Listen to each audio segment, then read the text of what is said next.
আজকে দুপুরের লাঞ্চের মেনুতে ছিল এরকম গরম গরম ভাত আর তার সাথে কলমি শাক ভাজা। অনেক দিন পর কলমি শাক ভাজা খাচ্ছি। কলমি শাক দিয়ে ভাতটা দেখতেই পাচ্ছ কিভাবে মাখছি, আর এইভাবে মেখে টপ করে একদম মুখে পুরে ফেললাম।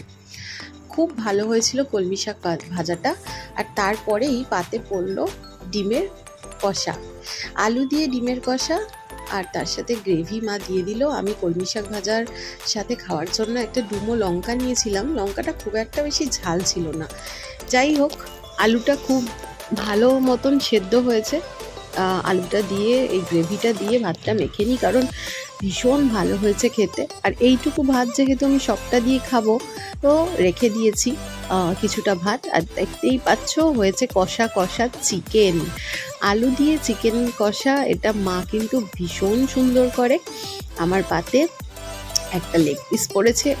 ভয়েস ওভার দেওয়ার সময়ও আমার জিভে যেন জল চলে আসছে, কারণ আজকে চিকেনটা জাস্ট ফাটাফাটি হয়েছিল। কম মশলায়, মানে মশলা একদম সেরকম নেই বললেই চলে। পেঁয়াজ, আদা, রসুন আর গোটা জিরে আর গোটা গরম মশলা, এই দিয়েই আমাদের বাড়িতে মাংস রান্না করি, আমিও মাও। তো লেগ পিস পেয়ে গেছি, লেগ পিস বলে কথা, তাই লেগ পিস খেতে ব্যস্ত। আমার মুখটা দেখতে পাচ্ছ? উফ, খেতে পারলে আর কে দেখে আমাকে। তো যাই হোক, বাট এটা কি হলো, চিকেনের আলুগুলো তো একদম সেদ্ধ হয়নি। আমাকে বললো যে চন্দ্রমুখী আলু, চন্দ্রমুখী বলে ঠকিয়ে দিল এইভাবে। যাকগে, আলু আর সাইডে রেখে ভাতটা মেখে টপ করে খেয়ে ফেলি। আর পারা যাচ্ছে না চিকেন